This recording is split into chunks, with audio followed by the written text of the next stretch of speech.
सकाळी सकाळी ना भाजीसाठी काहीच नव्हतं आणि रात्रीच ठरलं होतं की सकाळी शेवग्याच्या शेंगा तोडून आणायच्या आणि त्याची भाजी बनवायची. आणि हा आमचा शेवगा ना गावरान आहे, त्याची भाजी खूप मस्त लागते. ह्या अगोदर पण मी बऱ्याच वेळा सांगितलेलं आहे. म्हटलं चला आता हा याचा लास्ट तोडा आहे, याच्यानंतर ह्याला डायरेक्ट पुढच्याच वर्षी शेंगा येणार. जेवढ्या माझ्याच्याने निघल्या तेवढ्या मी काढल्या आणि आणखीन त्याला 4-8 शेंगा तरी निघून जातील, पण माझ्या काही हाताला आल्याच नाही आणि एका भाजीच्या होऊन गेल्या. मग मी काही जास्त काढल्याच नाही. आता हे काढायचं बी खूप जास्त डिफिकल्ट आहे, कारण एवढ्या उंच आहेत ना आणि हा बांबू पण माझ्या वजनापेक्षा जास्त जड आहे, त्यामुळे तो हातामध्ये मला व्यवस्थित धरताच येत नव्हता. एकूण तिकून त्या शेंगा पाडल्या आणि शेंगा खाली पडल्याने मी काही बघितलंच नाही. तर अर्धा तास तर मला त्या शेंगा सापडायलाच गेल्या की नेमकं कुठं कुठं पडल्या आहेत. मी तर म्हणते 1-2 शेंगा ना अशाच राहून पण गेल्या असतील खाली.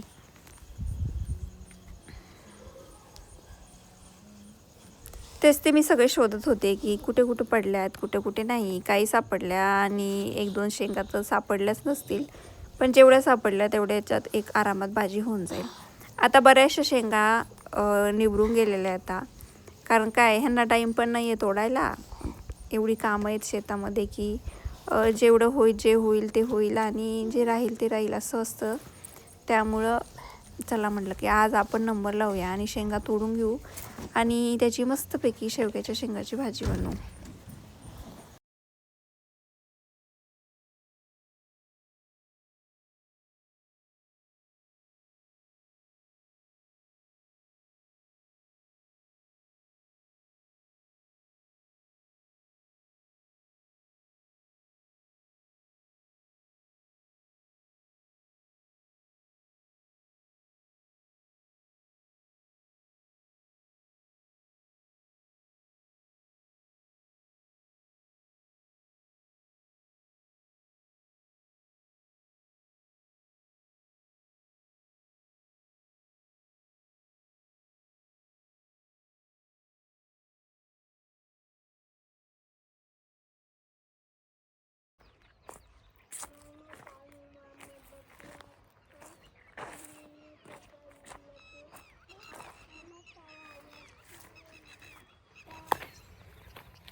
हे बघ छोटे छोटे छोटे छोटे हे बघ ना, इथं हात लावून बघ इथं.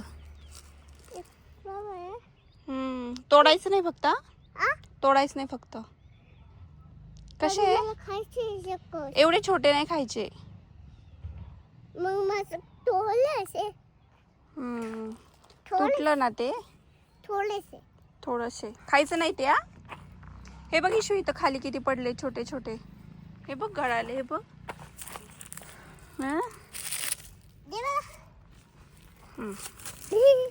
खाऊ नको. खाऊ नको. थोडेसे खायचे. खायचं मोठे झाल्यावर खायचे. आता हे मोठाले होणार ना, पिकणार मग ते. मी माझ्या शाळेवरती ठेवतो. ते नाही मोठाले होणार, झाडाचे मोठाले. हे मोठाले होणार, ते तेवढेच राहणार, ते खराब होऊन जाणार. आता अच्छा बाई खात मी. खाई नको ग बाई. हा धुवून काढू चला. हे बघ इथं किती मोठं आहे इशू. हे बघ इशू, हे बघ. हे हे मोठे हे बघ. दे बघा लय मोठे. नको तोडू, नाही तोडायचं नाही बाबा. या फेकून दे. हा दे फेकून, दे फेकून खाली. Good girl. इशू हे बघ इथं पण किती मोठी आहे.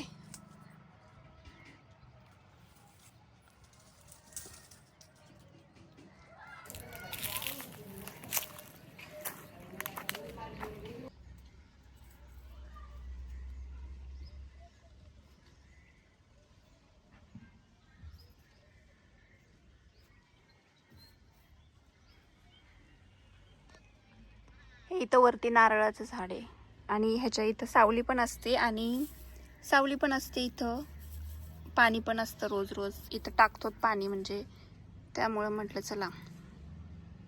आणि गावाकडे काय पुदिना भेटत नाही. म्हणलं घरचा जर असं, याच्या अगोदर पण मी लावला होता बरेच दिवस झालं, पण मी गेले नाही इथून की मग कोणी एवढे लक्ष देत नाही त्यांना, आणि घरच्यांना गरज पण लागत नाही त्याची, त्यामुळे ते लक्ष पण देत नाही आणि तो तसाच वायाला जातो आणि कधी कधी तो उपटून टाकला. पुदिना घेऊन आले होते पुण्यावरून आणि म्हटलं चला आता ह्याच्या काड्या ना इथं लावून देते. इथं जास्त ऊन येत नाही, सावली राहते, त्यामुळे आता भर उन्हाळ्यात म्हटलं तरी तो इथं येऊन जाईल.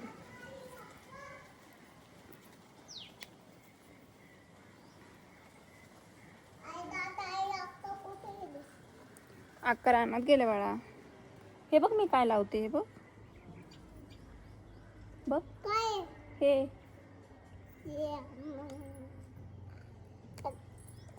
तुला लावायचं, हा तुला लावायचं.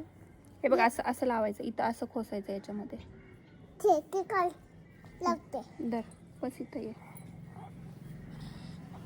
हे घे, हे लाव. इकडे लाव.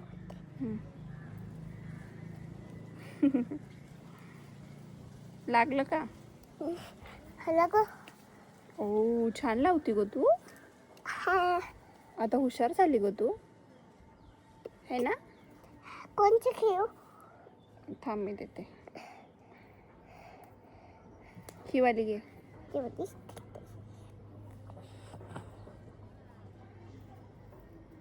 त्याला काय येईल नंतर इशू? पाणीपुरी येईल ना. पाणीपुरी?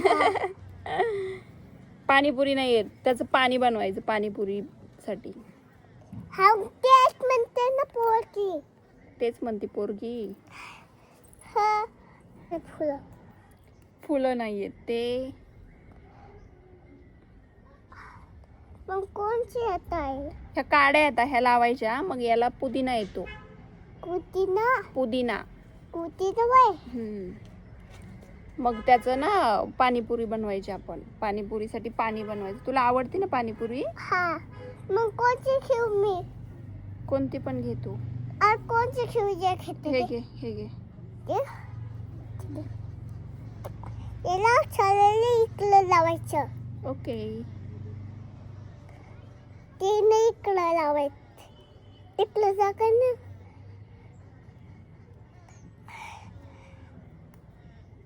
हा गुड गुड गर्ल. एक पादे आईला. थँक्यू हा थँक्यू. ठीक वेलकम. वेलकम.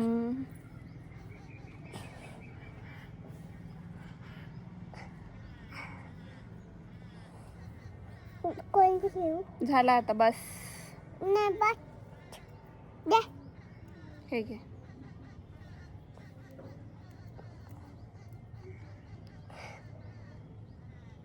बघ किती सारं लावून झालं ना.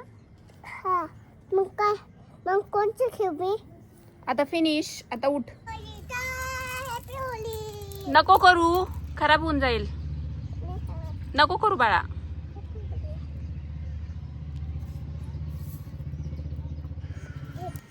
आता नगरवरून हा एवढा बटाटा आणलाय सासऱ्यांनी. आम्हाला वेफर्स बनवायचे आहेत. म्हटलं चला सुट्टीला आलोच आहेत तर वेफर्स बनलेच पाहिजेत. आणि मेन म्हणजे उन्हाळी काम करण्यासाठीच मी सुट्टीला आलेली आहे. आणि मोठे मोठे बटाटे येतं, आणि एवढे मोठे बटाटे घ्यायचे असले ना बाजारामधून तर ते 30 रुपये 25 रुपये किलो आरामात देतात. तरी पण ते एवढ्याला भेटत नाहीत, आणि हे मार्केटमध्ये फक्त 12 रुपये किलो भेटले. म्हणजे एवढी मोठी 50 किलोची गोणी भेटली आहे 12 रुपये किलोनी, आणि पूर्ण गोणीमध्ये एवढालेच बटाटे आहेत. आता खिडकीच्या मागच्या साईडला ना असं घरटं बनवलं एका पाखरांनी, आणि त्याच्यामध्ये असे 2 अंडे दिलेत. त्याला काय आम्ही जास्त डिस्टर्ब केलं